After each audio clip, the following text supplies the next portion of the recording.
straight up, I think sloppy work is, especially in the creative realm, sloppy work is way better than no work. Yeah, It's exponentially better. Not even way better. It's just like you're in the game. So it's way better. 100%. Here, I'm gonna push record because even that was fire. That should have been recorded. Okay. That would be like a short clip right there. Like that was a banger. You said sloppy work is better than no work at all. Yeah, well, I think in terms of creation, like in any creative outlet, I don't know if that applies for all fields, but I think if you were in the act of creation, any type of art, whether it's writing, audio content, video content, photography, because I've done a lot of photography, man, and I was garbage for years. It took me, I don't know, like 2 years of consistent shooting to not suck. Yeah, but you still liked it even when you sucked. Yeah, I did. There's peaks and valleys, there's valleys in my interest along the path, but yeah, I'd say it's still something that invigorates me for sure. Do you practice photography or videography of any kind? No, I mean it's something that I'm learning now, just with the iPhone to record content. Mm-hmm. But it's what I have experienced in the past with most people's photos is they don't get anywhere near the real experience. Mm-hmm. And so when I'm in the moment, I just really focus on that experience. And like for me right now, I'm realizing I don't make very much time to take photos. And this is where like I'm realizing there's a confliction with creating a personal brand, and like the more photos and video content I have, the better. Mm-hmm. So it's I'm in a spot right now where I'm gonna get to learn. That's Yeah, man. sure. Sorry, there's like a helicopter outside. That's that noise. Do you hear it? I'm sure you heard it on your end, right? No. Okay, never mind then. You can cut that part out. Yeah, no, it's an active priority. It's an act of like getting out there and just making it something that you do. The kind of atomic habits. It's just like making it a part of your identity and just like going out and doing it because it's fun. Um, so yeah, I think photo and video is integral. If you're going to be in this space. Yeah. When did you adopt the term creator Oh man, creative. or creator? Create. I don't know. It's a term that kind of makes me cringe a little bit. Mm-hmm. But I'd say I started adopting it when I got on X. I noticed a lot of people on X use that kind of as this blanket catch-all term for anybody that like puts out content into the universe of any kind. I find it kind of cringy though, just because it's like, hey, I'm a creator. I create. Oh, I don't know. I'm kind of processing this in real time. I'm trying to think about why I think it's cringy. Do you know what I'm talking about? Like the term creator, does it make you cringe a little? I would say instead of cringe, I had resistance towards that word and labeling myself as a creator. Where do you think the resistance for you came in terms of not embracing that label? Um, Great question. So initially I had a story that I wasn't creative that I picked up in like 8th grade art class.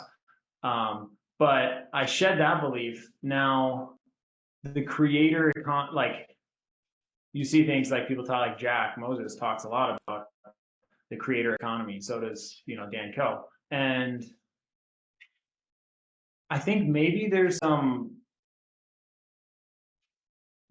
fear possibly around like imposter syndrome or not being good enough or Hmm. something like that, I would say. Hmm. So it's like a combo of kind of like being traumatized by like an art teacher and also, it sounds like it's mainly that. Well, so I worked through that already and I expressed myself as I am creative. Like I'm really fucking creative is something I listen to and read every day in my mindset folder. Um, so I believe I'm creative, and I don't know. There was a lot of resistance, I think, in general, just around like, do I actually want to build a personal brand or not? Hmm. And am I going to be consistent on posting on it? Is that something I want to do? And do I want to share that much? And the verdict is not even out. Like you like this path. You like building a personal brand, right? And this is something you want to do. Yeah, I mean, so far it's only been good. Like everybody that I've met from Twitter is amazing. And once I figure out how to set up like the full system where I'm creating a video every day that's getting clipped and put on all the other video platforms directing at either YouTube or Twitter or whatever. Um, I know that that's like, I mean, I've already seen that being the map to get attention everywhere. And it's become clear to me that distribution is the thing to build for. Hmm. No, I totally agree, man. I think building a personal brand, it's like a life raft. It's like a life raft that you build out and like put modifications on in real time. It's like you're in this ocean. At first, you start with like a little dinghy. It's like this ocean of uncertainty. It's just pure chaos. That is the internet. And as like you grow your personal brand and like pick up different skills and like build out your audio portfolio, that's like putting a little addition onto the boat that makes it even stronger. And you look at somebody like Dan Coe. That guy he has a battleship. It's like this aircraft carrier, and it's only an aircraft carrier because he was building it out for years and years and years. So I think that's the way that I visualize it. Does that resonate? It does. Yeah. It's such a long-term game. And something I've been thinking about a lot recently is in 10 years, will a personal brand be obsolete? And I just don't think it will. I No. think that Amazon has this decision-making principle of like, we're not going to try to predict the future. We're going to try to decide what will not change. And they're like, people will always want the lowest price and they'll always want the fastest shipping. And so that's what they built their business around. Wow. So the question is, what is something that we know to be true that will not change or is very unlikely to change, right? The power that we believe there is in a personal brand. What are your thoughts? I totally agree. I think the one thing that's actually going to get amplified over our lives is authenticity. If you look at, I mean, again, this is such a buzzword that makes me cringe because it's used so much, um, the word authenticity, but I stand by it because I think with the rise of artificial intelligence, it's going to, I think it's creating like an absence and a lack of just genuine humanity. And I think that we are all like silently, subconsciously, we're all crying out and craving some sort of just realness, just like be a fucking human. When AI is inevitable, like we're all under the grips of AI right now. It's happening in real time. Machine learning and AI algorithms dictate probably much more of our days than we would even care to admit, if you spend time on the internet. So I think with that, there's going to be I think it's creating a subconscious backlash. And all of us just want humans that are just real. There is a creator on X. I plug this person far too much, but I do it for good reason. Their X account, their handle is Melky, like as in milk, Melky underscore Selena. And they make these just ridiculous posts about human psychology. And I really look forward to reading those because it's a human just really stepping in and embracing what it means to be a human. So I think personal brands are going to get bigger and bigger and bigger, frankly. Yeah, That's dude, my the authenticity. Um, check this out. This brought yeah. me back to this example. Okay. So this is CD Baby, Derek Sivers' company. This is what they would send out as like a thank you letter or thank you email. So thank you for your order. Your CD has been gently taken away from our CD Baby shelves and with sterilized, contamination-free gloves and placed onto a satin pillow. A team of 50 employees inspected your CD and polished it to make sure it was in the best possible condition before mailing. Our packaging specialist from Japan lit a candle and a hush fell over the crowd as he put your CD into the finest gold-lined box that money can buy. And then it goes just a touch longer. But that went so viral. It resonated so hard with people so long ago. And you can see why. It seems exactly the same as what you're talking about here about reading something from a human. Yeah. No, I've actually I've read a few of Derek Sivers's books. I forgot which I forget the names of his books, but I read that letter in one of his books. He, have you ever read any of his books? I have listened. So I really got into personal development Mhm. from his Sivers.org blog. I don't know if you remember that back in the day, but in like 2015, 2016, maybe even before then, he had a lot of book reviews, or not reviews, but like book summaries. So if there's a book I was told to read, I would read his summary, which would take me 10, 15 minutes and take notes on it. And that formed a lot of my opinions or ways of thinking. It helped me think in a really interesting way. Yeah. His book, I have an audio one that I haven't finished yet, but it's How to Live. That Hmm. one I found interesting so far. I don't agree with everything, but I think that that's totally fine. That I just figure out, you know, of these principles, which do I see repeat over and over and over again? Because I'm really good at pattern recognition, and I'm noticing there's a massive pattern in reality creation, success in general, like building wealth and um, helping as many people as possible. They all have this same. It's like this pattern to them. Hmm. What's the pattern?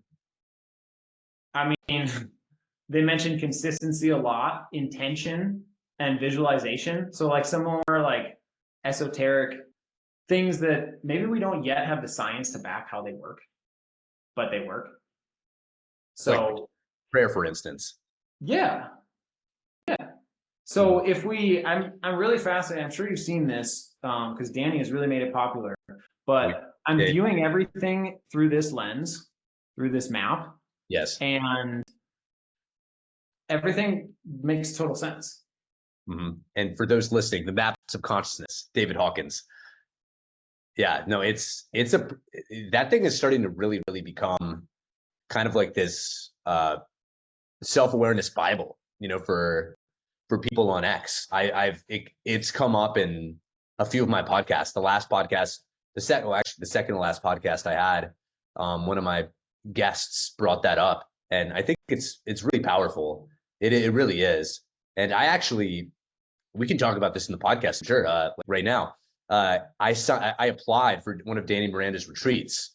You've been, right, and it was how I want to hear your thoughts, honest thoughts. Like, how was it? What did you get out of it? It was amazing. It was, yeah, life changing. Um, I've been to a lot of retreats, meditation retreats, things like that. This one was a lot more about connecting, exploring this map of consciousness, and just meeting Danny, man. Like you can tell that he has what you want, Hmm. if that makes sense. You can tell that, and maybe that is me. Just saying it in that language is from a position of lack, but he seeing where he's at and some of the other people that I met there, it was like, wow, not only is this thing real, but it is worth it to follow this map, to believe that this map is an updated version of what I currently had mapped out as reality, and now see how and when I can use it. Hmm. So, and ascend up the map. Hmm. What have you found that's been most helpful for ascending up the map? Yeah, so the first thing is to have somebody who can calibrate you, uh, figure out where you are, see if you think that's true, and then I think look at the next. Like for example, Danny calibrated me at the retreat at like 226 or something like that. But It that was was before the retreat or after? in the middle of it, but at the beginning, like right when he unveiled this concept. So the first day, and first off, I was like, wow, that was a lot lower than I thought it would be. Um, and I had like even when he was doing the calibration, I was like, oh, please be high, please be high. I don't know why or what I felt I had to prove, but That's anyway, low energy right there. yeah. So I was Yeah. putting it off right then and there as he was doing the measurement for sure, dead on. Thank you for that. So then I look at this map, and if I'm operating in courage, if I look up to the process of the next emotion, it's neutrality, it's release. And so I was like, what do I have to release right now, or what can I release right now? And Danny's retreat a lot was about facilitating that release or figuring out. It was a very open space for like really being vulnerable. And then for me, a lot of it's been like forgiveness of people, of past situations, of whatever that I Yeah. like held on to with resentment. And just through that process, the last time I calibrated myself, I was at 275. So I don't know. I mean, I still have questions about how well you can calibrate, especially yourself. His book, I'm reading the book right now, and he specifically says, like, he doesn't say don't measure yourself, but measuring yourself may be less accurate or not accurate because you're influencing the decision at Mm-hmm. some point. But yeah, so the retreat also gave me my reason for being, which is very, very interesting. So do you know what your reason for being is? No, I have no idea. It's a really good question.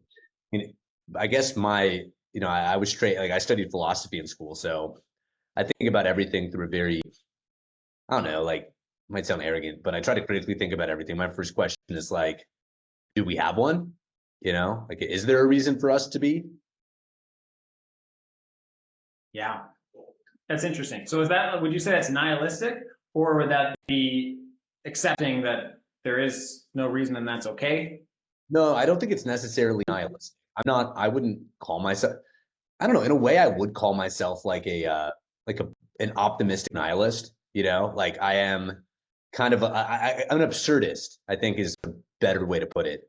I think we're I don't know. It's evolving, man. This is kind of my old self. My old self would have said I was nihilistic and maybe a little bit absurdist, but I've been reading the Bible the past few months, and that's kind of got me re-questioning whether or not I am actually of the school. I really don't know. I think we're here, like I'm here having this human experience. That's really all I know. I don't know if I'm here for any type of like cosmic reason. I do think it's my duty in life to become more of who I am, which I think is, it sounds like your retreat, the main value that you took away was addition by subtraction. It sounds like you were able to functionally take a lot out of it by kind of like taking away parts of yourself, right? Yeah. It's like meditation. It's like dealing with or confronting. That's a better word. Confronting something that has happened in the past that I didn't Mm-hmm. like, or was ashamed of, or felt guilt.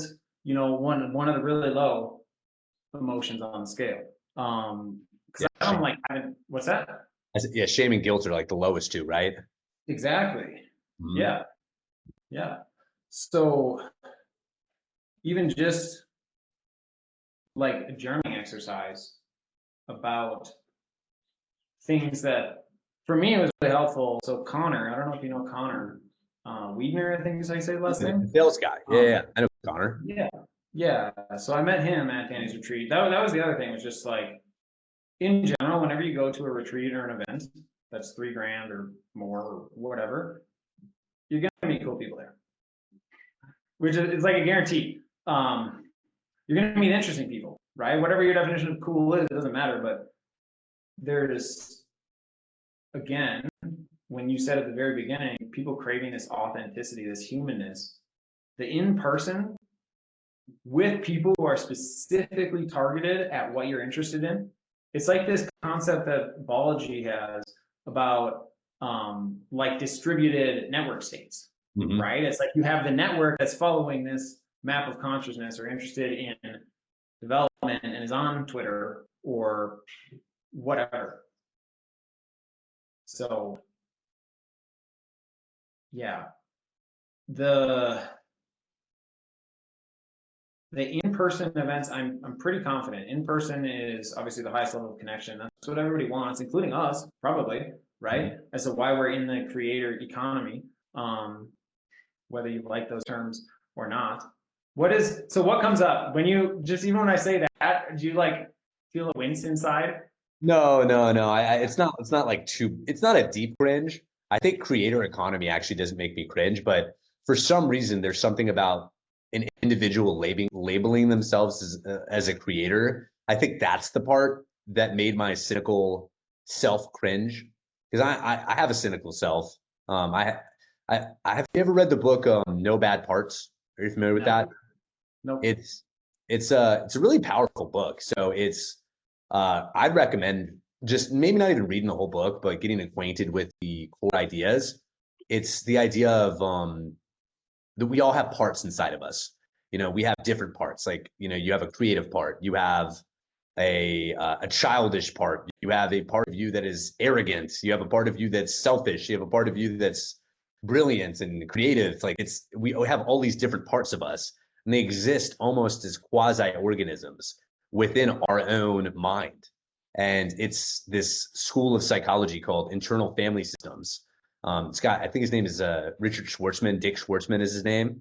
It's just a really fascinating idea. I've done some therapy around it, where like you'll literally visualize yourself in a room with the different parts around you, and sometimes you'll one of the therapists I work with. It was a little bit out there, a little bit bizarre. I felt a little bit like a psycho, but they were like they told me to visualize each one of my parts as like a little monster, like a little animal. They'd be like, "What does this one look like? What does this one look like?" I'm like, "This is weird, but I can do this." So I guess what I've learned in all my work is that like there's just I don't even know how I got on this tangent, but here I am. But I really believe that each one of us has multiple dimensions to ourselves, and you can spend your entire life figuring out who you are. Yeah. Mm-hmm.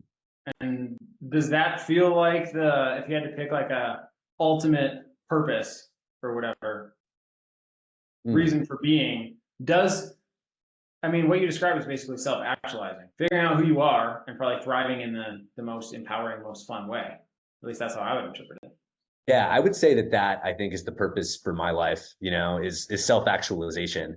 I think once you have all the other, you know, it's pretty basic Maslow's hierarchy stuff. Like once you have, you know, your basic needs met, once you have enough money to live, enough good food to support, you know, to support your biology. You know, I think it's all about just really diving into your spirit and, you know, asking big questions about who you are and figuring out what you are. I think that is what life is all about, you know, becoming what you are.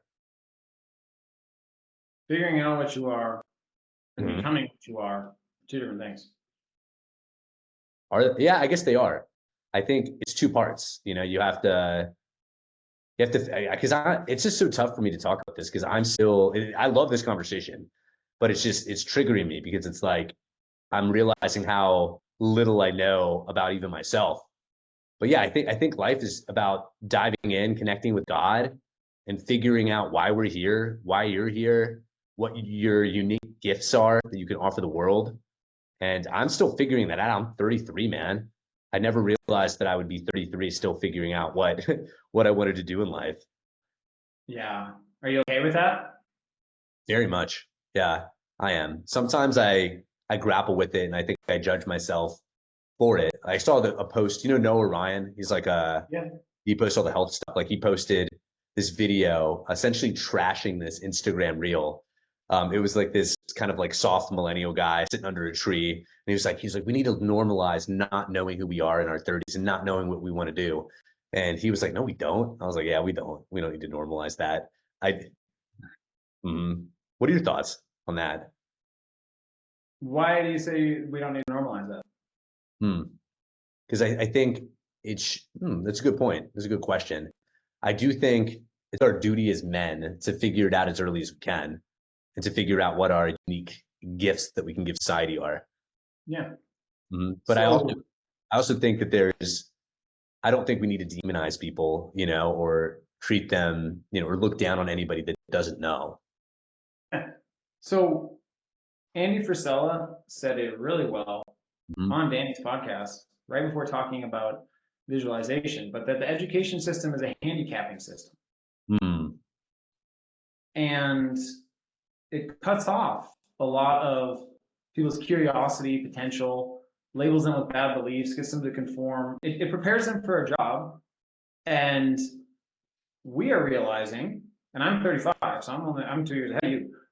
We are realizing, kind of like after the fact, Hmm. that this corporate America system or whatever is The or Matrix. working for the government, yeah, it literally is the Matrix. And it's like you come up with all these absurd examples, which are like hilarious and sad at the same time to think about. Of like, so you wake up earlier than you want to, like it's still dark out. You slam the alarm clock off, chug some coffee so you can get in your car and drive an hour to work at a job that you don't like. So that way you can drive another hour to be back home at the house that you like are super in debt for.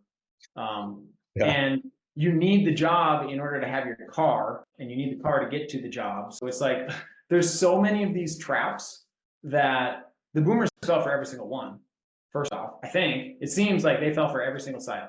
And it's been me realizing that does like literally just asking the question, does this system make sense? And like Tim Ferriss got me to ask these questions in the very beginning of like, wait, working until you're 65? In my case, I could have retired at 50, but still, working until you're 50 to then have retirement and experience the joys of life. I was like, that doesn't make any sense.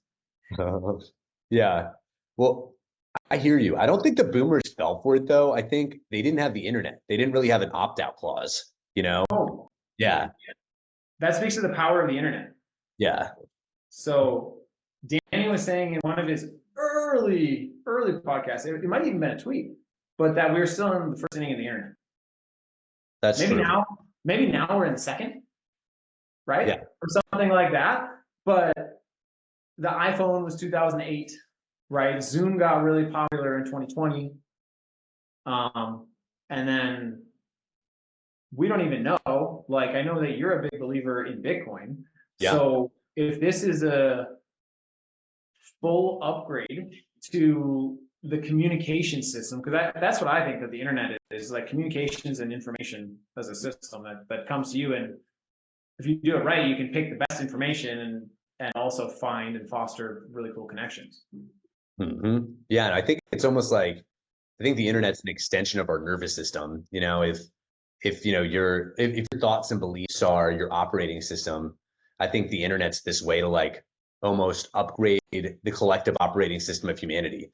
You know, now like look what we're doing right now. Like this way we're having this interfacing between our minds, you know, like I don't even know where you are. Where are you, Austin, Texas? I'm in Colombia. You see, look at that. You're probably like 3,000 miles away from me. You know, I'm in Virginia. So you're probably 2 or 3,000 miles away from where I am physically. Yet we are, you know, helping each other grow and learn. Like some of these questions have really got me thinking. Like that was almost like a therapy session for a couple of questions because I was like, man, I don't think about the purpose of my life enough. You know, I don't think about like why I'm even here enough. Why I think about it a lot actually, but something just clicked there. And the fact that we can accelerate our own evolution like this, you know, this is something really weird is happening. Yeah, it's all positive sum. Mm-hmm. That's the thing. Yeah. So I too am a Bitcoin maximalist. And for the last month have been like, oh, I can trade some of these nonsense on Uniswap and like get more Bitcoin. And that hasn't gone well. Recently, like all that stuff has dumped. It went well at the beginning, Like but meme coins? yeah, exactly. Yeah. Yeah. And I realized, as I was thinking about it more, this is sucking up way too much of my energy and time and thoughts. And I'm getting way more screen time, which I've also correlated. Like literally, there's an inverse relationship between how much time I spend on the screen and my happiness, right? So I already know that like being in nature and not being on this thing is better. And when something sucks me back into it even more, and is, I mean, it's gambling. It literally is gambling. So it's a different, presented in a different way. So it can be claimed as investing or who knows what. But anyways, I realized it's all negative sum because I was like, then I was trying to figure it out. And so I was kind of like paying tuition of like, let me figure out how to trade meme coins on Base and on Solana. And most of them are scams, right? So they go up and then they ruffle. And I learned about multiple different scams by being a part of them. And I realized that the whole system, even the coins that I had done well on, it relies on the greater fool theory, which is somebody's going to buy this later for a higher price. Definitely. Right? Mm-hmm. Like And I would believe in, go ahead. oh, no, you got it, bro. You got it. I was going to say, I would believe in an NFT that gave me physical access to do something, right? If it's like a country club membership, for example, there's like, if you have this NFT, you can come to this event in Dubai. If there's something like that, then that makes sense. But, and that's like, do I really need it in a wallet versus something else? But that also fits to this like forming a community. We don't know, have any idea where this technology is going to go. At this point, it's still early. Like we know Bitcoin's money and it's going to be where you can store things for the long term. But beyond that, it's like wide open there. So yeah, I realized that it's just like, that's a negative sum game. And creating, coaching, education in general is all positive stuff. And so what do I want to create more of? Do I want to like outsmart the people in like, you know, playing gambling? It's basically like playing poker. Do I want to outsmart the other people, be the smartest guy in the room? Or do I want to find a room where it doesn't matter? We're not even talking about or looking at who the smartest guy is. Instead, we're collaborating to create something cool. That's a really good perspective. And I resonate with a lot. I mean, that's how I view Bitcoin too. I think Bitcoin, it's this network of abundance where everybody just piles in their wealth and everybody gets rich. And it's like the opposite, I think, in a lot of ways of the meme coins. I have a friend who frankly got really lucky and I think had a little bit of skill. He's up hundreds of thousands of dollars on Bowden. You know, he put in 5K and he's got like $250,000 now in the span of like 2 months, you know, 5K into that. But I think for every story, like my friend, there's probably like 1,000 stories of people like like yourself that are just paying the hard dues of just eating shit on this terrible product, really. You know, this low vibration thing that is just there to, I think, manipulate people to, you know, like there's this, I'm not going to name a name, but I've seen a lot of coins on X, especially, and they get a lot of kind of mimetic hype from big accounts. And they'll talk about how it's this beautiful thing and it's great. And you just know, you just feel the energy. It's foul energy. You know, they're not trying to make the world a better place with these products. Whereas if you hop on a podcast with somebody that's well-meaning, you know, like the only real thing I think you can get out of it is an enhanced understanding, you know, of yourself. Yeah. My mom has this phone, it's going off. It's so annoying. I can't hear it. Okay. Good. Yeah, that's the Bitcoin is a network of abundance. It's the network is so much more important than the coin, in my opinion. And it's really hard to get people to understand that. Like the network effects are so strongly in place. It's really, yeah, it's gonna be really interesting as things continue to escalate. And I think that the U.S. is just gonna continue to lose. Like nobody's gonna want to buy the U.S.'s debt. No. That's my belief in the future. And we're gonna spend more than we make, so we're gonna have to have debt or print money or a combination of the two. Well, the only like I feel I agree. I actually heard a perspective last night that had me like questioning my Bitcoin thesis a little bit. I was listening to Mark Andreessen, and he was giving this perspective about AI and how it's going to drive down the cost of everything to almost a penny. He was saying over time, you know, like the productivity of these AI systems, it might actually make everything like virtually free one day. And I was like, whoa, I never even thought about that. Huh. This is really interesting. This is when I was fairly early in my Bitcoin journey was asking, it's like, will we get to a point? It's like, in my view, just for context, is that Bitcoin allows you to not worry about money. At least for me, it has allowed me to not worry about money. And it's a system that you are confident in the rules, you can actually save over time. As far as so far, I mean, as long as you're not thinking in a 1 year time frame, as long as you're thinking 3 years or longer,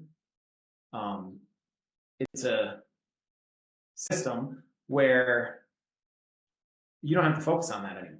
So then my question was, will we ever get to a point where we just don't care about money as a society?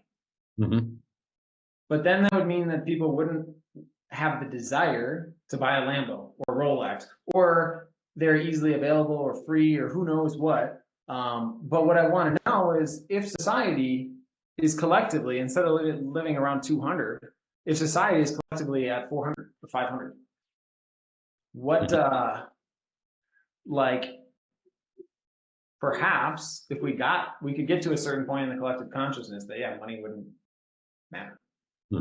Yeah, I think we might hit that one day. It's difficult to say, but I could see something like that being the only. I think I could see Bitcoin being the foundation of economy anyway. If even if we moved in the direction where everything was like essentially a penny, like you could go to Stanford and get like a an undergraduate education for like let's say $10. In a world like that, I don't think it would be like essentially like a singularity. I don't think we could have any idea of what like how society would be constructed, in a world that looked like that. It would just be so radically different than the one that we're in. It'd be, like the idea of a singularity is a concept that's borrowed from physics. Like a Big Bang is considered a singularity. It's a point where our understanding just totally breaks down. And I think, if we lived in a world where everybody was operating from that 400 level of consciousness, I would almost view that like as a consciousness singularity. Like if we had a bunch of like Gandhis walking around, who the heck knows what human potential could look like and where we'd be and how we would conduct ourselves. Yeah. Yeah. If there was a modern day Jesus. Now that may have some other ramifications, but Yeah, I don't know. I mean, it's kind of with all these events. Like, I'm not want to get into the Middle East too deeply, but it seems like things are kind of coming to a head here as a global society. I think things are really speeding up. And if Jesus, like, I'm not saying that like I believe that Jesus is going to come back, but I feel like now wouldn't be a bad time. You know, yeah, or pretty yeah, soon. yeah.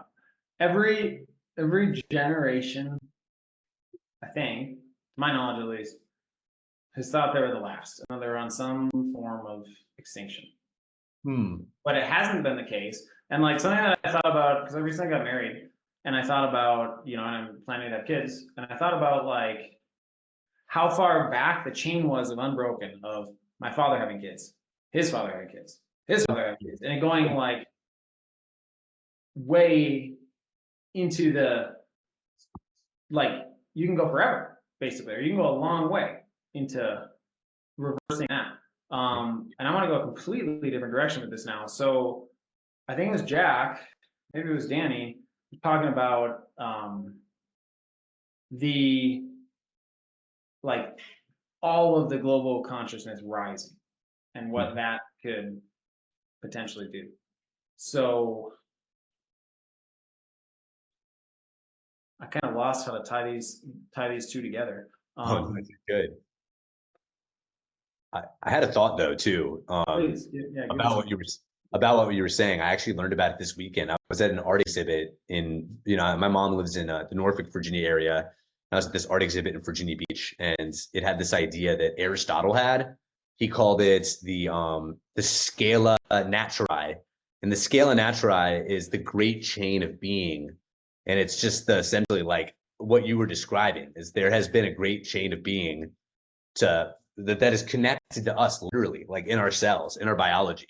We're the product of cosmic evolution. The cells in our body, they've been here for billions of years, and it's such a beautiful thing.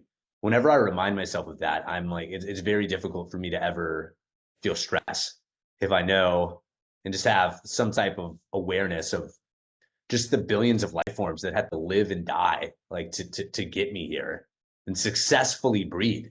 That's literally billions of years. And if I'm falling victim to my vices, I try to visualize that. I'm like, man, like your ancestors didn't suffer for you to fall victim to these things. I just got this ties in perfectly. So I think Jack was saying that our job is to heal or stop generational trauma, I saw that tweet. It was a great tweet. right? Yeah, great Yeah. tweet. So I noticed this too when I went back into like at Danny's retreat. We spent a lot of time looking at like our parents and our relationship with our parents, what we perhaps didn't have from our parents that we Yeah, needed in that time. and it was really powerful. And then I realized, like, not just that it was okay, but then I also realized who my father's father was. And he was like a raging alcoholic, right? So it's like the step change there, even of like, I don't know if you've heard this before, but like people who are like abuse is typically like carried in families, generation, Yeah. right? Because you learn from, you know, your dad hits you, so then you think that you're supposed to hit people, whatever. People Um, hurt people. yeah, exactly. And so what I noticed is the change of very quick change, and I'm curious what more I can do this on. Speaking to curing generational things, whatever you want to call it, but is my dad's father was like a raging alcoholic. My dad drank a lot, but was not like, I never thought it was a problem, you know, until I looked back at some of these things, like never even noticed.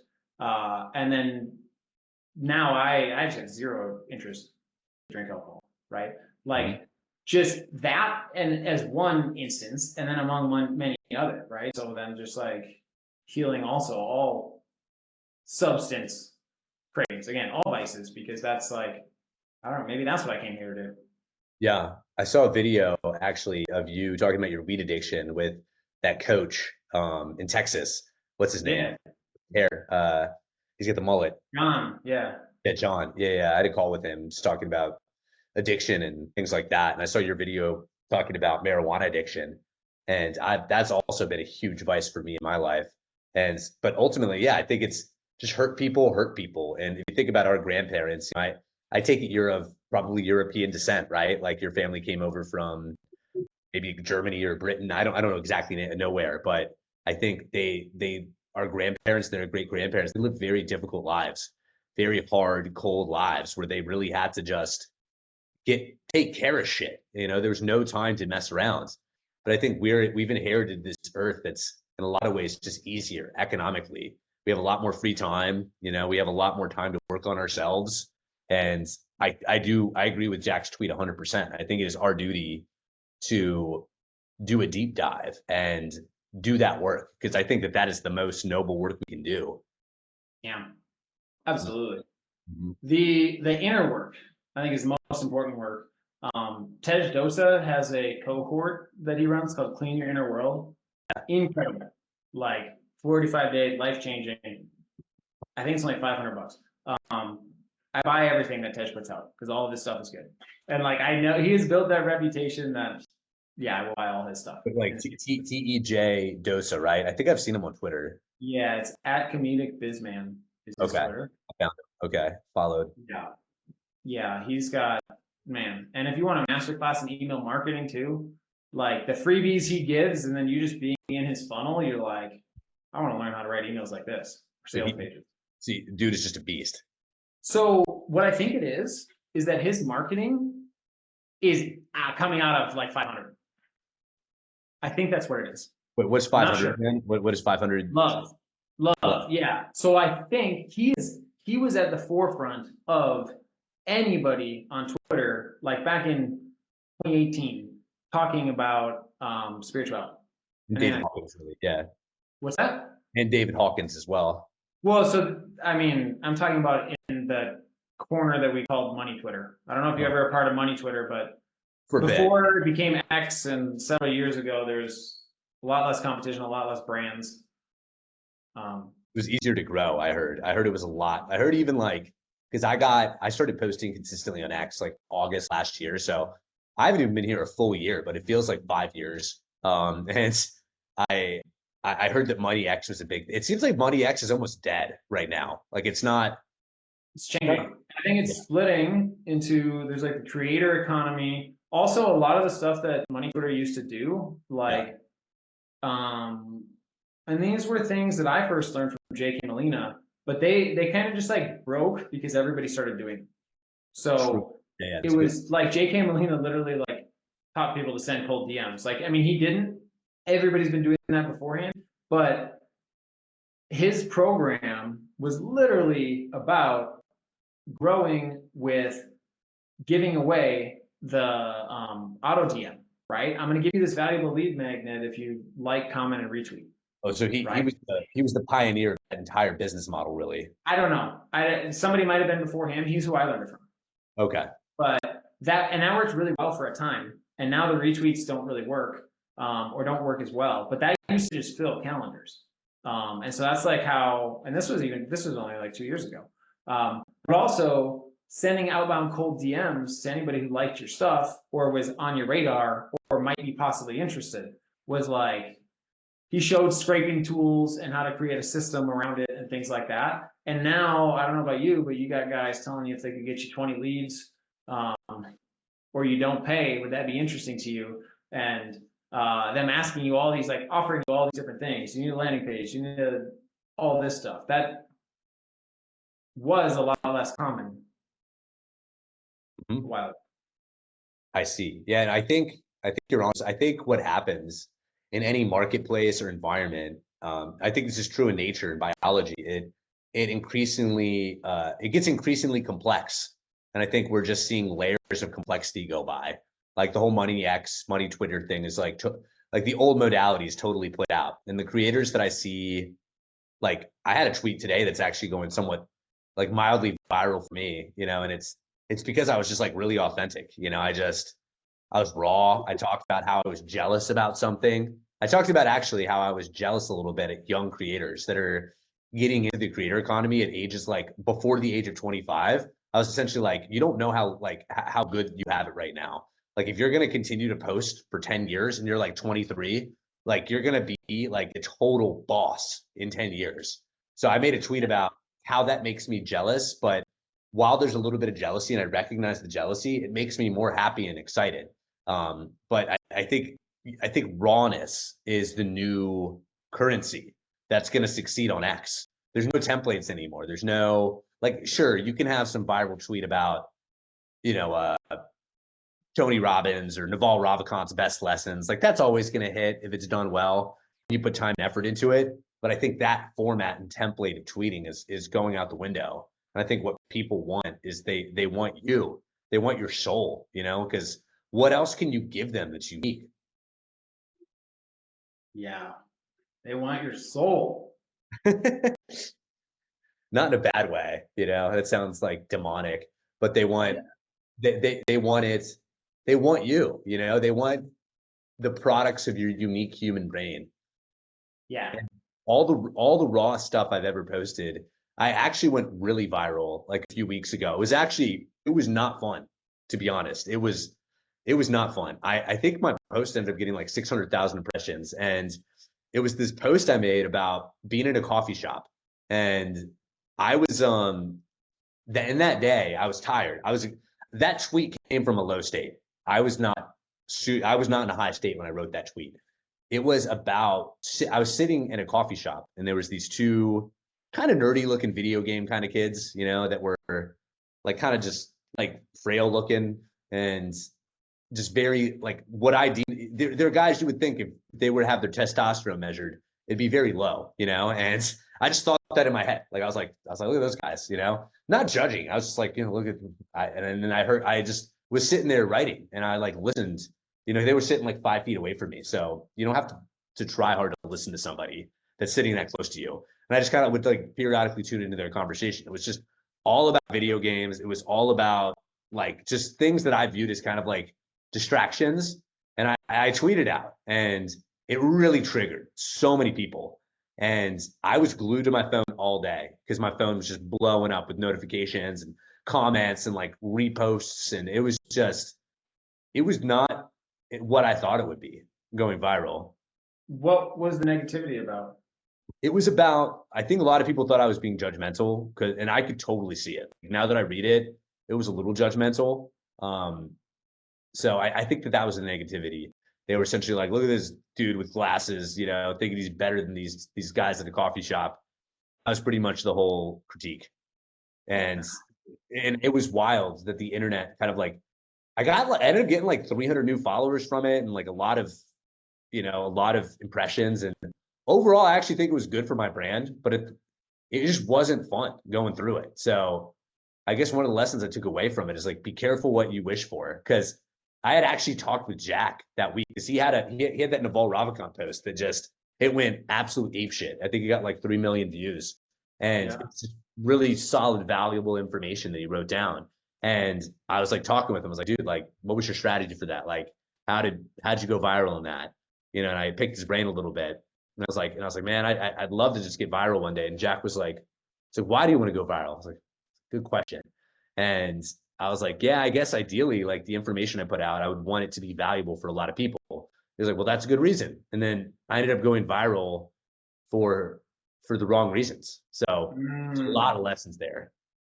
Yeah. Well, that's good self-awareness. Yeah, You can yeah, reflect back on that. yeah. I'll send you the tweet after this once we hop off. Just so, Yeah, I was gonna say, Jamie, can you pull up that tweet? here it is. Yeah, But I hear. I can read it. Here it is. It's a short tweet. I said two of the most feminized, physically weak, low T men I've ever seen just took a seat next to me at the coffee shop. I'm journaling and lightly eavesdropping. Their conversation has revolved around video games, RPGs, sports, and comic books. This is the part that I think triggered people. Note to self: never be like this. Avoid weakness like the plague. That was the whole tweet. yeah, 598.6 thousand views. And then let's see, 138 reposts. Yeah, so it went for me, like that's the most viral tweet I've ever had. how would that experience have been if you just didn't read any of the replies? It probably would have been awesome. And I would have been like, this is cool. This is blowing up. Yeah. So it was the replies that were the issue. Yeah, and the reposts. I mean, the key to going viral is getting reposted by big accounts. And there were like some accounts that had like a couple hundred, like, well, a couple of them were like kind of scary. Like there was this one dude, he had like a artillery in his post. It was like a gun, some type of gun account. He had like a few 100,000 followers, like maybe like 300,000 followers, and he reposted it. And I like comment and like I was reading some of the comments, and the dudes were just it started to get kind of violent, you know. Like I remember I commented on it just like the way I handle haters. I've learned how to handle haters. You either ignore them or you joke around. There's no other ways. Like you don't fight hate with hate. You either just ignore it or you joke around. And I put like a joke post. I was like, yeah, man, well, like, you really got me on this one. And like one of the guys commented on it. It was like, he was like, fuck you. Like, you don't know how to read the room. And like, I was like, whoa, like, geez. Yeah. I had one experience like this. Do you have to go, by the way? Are you right on the Oh, hour? relatively soon. Yeah, in the next Okay, 5 minutes or so. cool. Yeah, so I there was some other it was the very first like attack that happened on Israel this year or whatever, Yeah, yeah, sure. right?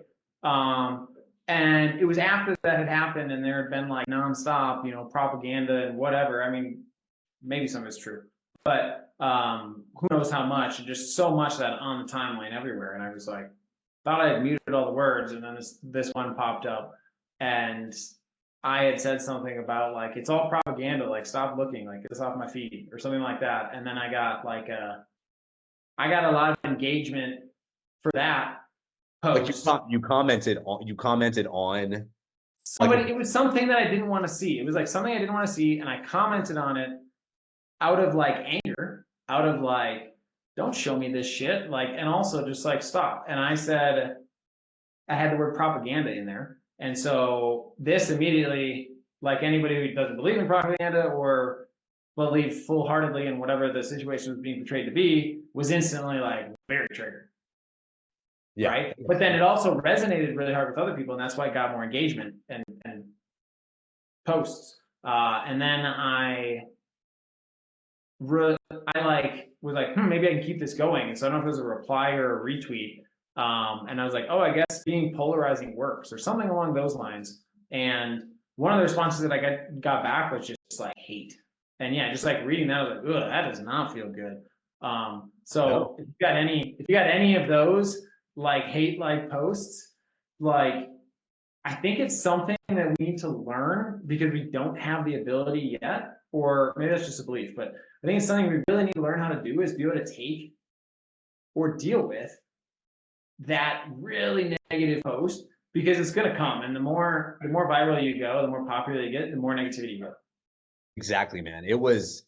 I learned more in that 24 hours than I had in like weeks, just about human psychology, because I got like mobbed, it was at a certain point, like I kind of stand by what I said in a way. Like I didn't, it was maybe a little bit too like vitriolic, a little bit too arrogant, but I know like it was my internal dialogue. And I know a lot of like, let's call them assertive, high testosterone men. I'm sure a lot of people see guys like that, and that's what they think in their head. They're like, I don't want to be like that guy, like I don't want to be, you know. Yeah. So I think it was just like I took my internal dialogue and I just put it out into the universe, and I learned that that is like one of the most polarizing things ever. Is like when you are that raw. I think it really, really triggers people. Yeah. Mhm. Yeah. Joe Rogan's post and ghost was his strategy for dealing with the trolls. Once you get to a certain point or account size, they're so big that I honestly think you just need somebody as a filter to read your DMs and pass you the important ones. But you have to get pretty big because I made the mistake many times of having other people manage my DMs or like be a DM setter or do outbound. And Yeah. I realized that was like, okay, this is negatively hurting my brand. This is not like this isn't in alignment. Um, Hmm. so Yeah, bro. I don't know. I'm definitely not there yet. I mean I haven't paid for a retweet yet, but I've been that has also been that's been tempting me of late. Like I don't think it's worth it. I paid for a lot of retweets. I don't think that they're not worth as much as they were before. Like they don't amplify the content as much as you might think. that is like it felt a little weird in my gut, so I'm gonna listen to my gut, and you're like the fifth person that's been like, hell no, don't do it. Yeah, it's like one of these things where if you think about it as, and I don't, maybe retweets is not the way. Maybe a comment or something that they do differently or a like is different, but it needs to be from multiple accounts if the idea is to spread it all over. And it's like the point is to get more eyeballs, and then it's the question: what is there a specific call to action that you're taking with those eyeballs, um, and so on, or is it just I want to grow my account? All of this, we're paying for it. It's like, what if you just did a Twitter ad that was like, follow my account? Because people do those. I've never done them, but it's an interesting like. Then you're getting the algorithm to target instead of like definitely be careful about buying like from an account that has 100,000 or 400,000 followers, but they don't have a profile picture, like it's a meme or something like that, like a cartoon, Mhm. because all their followers are very, in my not all, a lot of their followers, from my experience, have not been buyers or quality, the people that I want to be helping. Makes perfect sense. That my friend Greg was telling me the exact same thing this morning about paid retweets. He was like, a lot of the time, the accounts where they grow with paid retweets, they're getting followers that are just not quality buyers of any, like they're people that are in other parts of the world where there's no money, and they just refollowed you because you got reposted by some masculine account, and they check Twitter like once every couple weeks, like not quality followers. Yeah. I think that if you were to do something like this, I think you'd just want to do it right, and it would be um, getting really account or engagement from really big accounts that would have to be in alignment with their values, so they actually post it. Like Dan Coe talks about Mhm. sending a post to somebody with an inspired DM of like, hey, I posted this because I learned something from you or something like this. And then maybe they share it as an example. Um, I watched him boosting this guy, Brian. I think we talked about him last time. On a couple posts, like multiple times. And I was like, I don't know if this guy's in Cortex or if that's how that works, or if Dan just really likes the content and it resonates. But he got a lot of followers fast. I don't even Wait, know how many. wait, which guy is this? I know him by Brian. I'll have to pull up Twitter and see here. It's like a therapist type guy, Brian Mahan or something like Oh, that. Meyerhofer. Yeah, Yeah, he's cool, bro. I really like that guy. Yeah, he's yeah. like 5,000 followers. He has five right now, 5K. Yeah, 5,000. Yeah, I mean, Yeah, he just barely started. It seemed like 2 months ago or 3 months ago. Um, so It Whatever looks like he's doing. it does look like he's paying for some RTs though. I'm seeing some of his tweets. I Yeah. think I think the tall tale sign, man, of somebody that pays for retweets. I mean, not to say that's a bad thing. I think Brian's awesome. Like I've interacted with him, and I think he's an amazing human. Yeah, I mean, actually, some of it I'm looking at his actually. I'm looking at more of it now. I mean, he's doing numbers right now. I can't hate. Yeah, no, I think he's really good at what he does. And probably knows Dan, but ultimately what it comes down to is I think being in like a Telegram group chat, like the networking channel that Jack has, something that is like a engagement um, thing. And the key thing here is like with the right accounts. So it's like a mastermind that like Matt Gray, for example, has a mastermind. And that's something that, you know, getting engagement pods, right? So you're in a group chat and you have your assistants commenting on other people's posts plus replying to other people's posts for you. So you get more engagement that way, for an example. Mm-hmm. It makes perfect sense. Yeah, I don't know if I could ever get a virtual assistant to reply to the comments though. It just will feel weird to me. Yeah. Well, so, and you don't have to. The main part that I was getting at was the having other big accounts retweet or comment or whatever, engage, so that way you get to share their audience. That's like what this whole retweet game is I'm renting your audience for this one post. And Yeah, so I'm using your if attention you, capital. yeah, that's a really interesting one. I've never thought of it like that before. Yeah, like, Attention capital, the network that you've built. exactly. Yeah, brother. Well, I've thoroughly enjoyed this conversation. It's got my brain moving. Yeah, so now I'll introduce it. Welcome to the Reality Creators Podcast, episode 4. It was too good, so we didn't even get to the intro. I was just like, I should push record because Tommy's spitting fire. Dude, So, Tommy, if people want to find more about you, where should they go? they should follow me on X if they really want to. If you feel inclined, you can follow me on X. Tommy's Writing, TOMMYS Writing. I also have an Instagram account where I post my photography. That's Tommy Christie Photo. So I've got two different brands, but follow me on Twitter if you like my ideas. Follow me on Instagram if you like my photos. Yeah, I really enjoy your posts. So that's how we connected. When I was just reading them, and I was like, this guy's interesting. that's Oh, I that's thought, what that's an amazing compliment, dude. Seriously. love And it. I think you're great too. I think you're an awesome human. I like your content. I like your vibe. I like your worldview. I only see great things for you in the future, brother. That conscious level, that level, that's gonna keep on going up. Oh, I know.